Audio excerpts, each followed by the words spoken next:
Engineer ಮನೆಯ ಮುಂಭಾಗ ಟನ್ಗಟ್ಟಲೆ ಕಬ್ಬಿಣ. ಹಲವು ಅನುಮಾನ ಮೂಡಿಸ್ತಾ ಇರುವ ಕಬ್ಬಿಣದ ರಾಶಿ. ಕರ್ನಾಟಕ ಗ್ರಾಮೀಣ ಮೂಲ ಸೌಕರ್ಯ ಅಭಿವೃದ್ಧಿ ಯೋಜನೆಯ ಮೂಲಕ ಗ್ರಾಮೀಣ ಮಟ್ಟದಲ್ಲಿ ಅಭಿವೃದ್ಧಿ ಕಾಮಗಾರಿಗಳು ನಡೀತಾ ಇವೆ.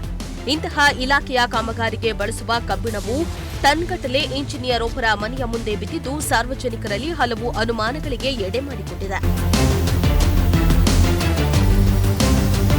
ಹೌದು, ಮಧುಗಿರಿಯ ಕೆಆರ್ಐಡಿಎಲ್ ಇಂಜಿನಿಯರ್ ಮಹದೇವ್ ವಾಸವಿರುವ ಮನೆಯ ಮುಂಭಾಗ ಟನ್ಗಟ್ಟಲೆ ಕಬ್ಬಿಣ ಬಿದ್ದಿದ್ದು ಜನರಲ್ಲಿ ಹಲವು ಅನುಮಾನ ಮೂಡುವಂತೆ ಮಾಡಿದೆ. ಕೆಆರ್ಐಡಿಎಲ್ ಇಲಾಖೆಯ ಮೂಲಕ ಗ್ರಾಮೀಣ ಭಾಗದಲ್ಲಿ ಗ್ರಾಮೀಣ ಸಂಪರ್ಕ ಸೇತುವೆಗಳು, ಶಾಲೆಗಳು, ಆಸ್ಪತ್ರೆಗಳು, ಹಾಸ್ಪಿಟಲ್ಗಳು ಇತ್ಯಾದಿ ಮೂಲಭೂತ ಸೌಕರ್ಯಗಳನ್ನು ಕಲ್ಪಿಸಲಾಗ್ತಾ ಇದೆ.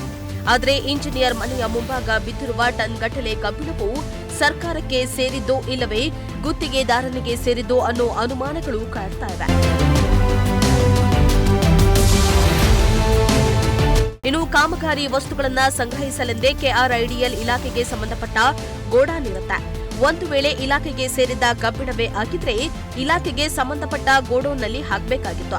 ಆದರೆ ಇಂಜಿನಿಯರ್ ಮನೆ ಮುಂದೆ ಹಾಕಿರುವ ಕಬ್ಬಿಣ ಯಾರದ್ದು ಅನ್ನೋ ಪ್ರಶ್ನೆ ಮೂಡ್ತಾ ಇದೆ. ಕೆಆರ್ಐಡಿಎಲ್ ಇಲಾಖೆಯವರು ಸಂಪೂರ್ಣವಾಗಿ ಕಾಮಗಾರಿಗೆ ಕಬ್ಬಿಣವನ್ನ ಬಳಸುತ್ತಿದ್ದಾರೋ ಇಲ್ವೋ ಅನ್ನೋ ಅನುಮಾನ ಕೂಡ ಈಗ ಸಾರ್ವಜನಿಕ ವಲಯದಲ್ಲಿ ಕೇಳಿಬರ್ತಾ ಇದೆ. ಈ ಸಂಬಂಧ ಅಧಿಕಾರಿಗಳು ಯಾವ ಕ್ರಮ ಕೈಗೊಳ್ಳುತ್ತಾರೆ ಎಂದು ಕಾದು ನೋಡಬೇಕಾಗಿದೆ. ಸಿರಾಜ್ ಅಹಮದ್, ಪ್ರಜಾಶಕ್ತಿ ಟಿವಿ, ಮಧುಗಿರಿ.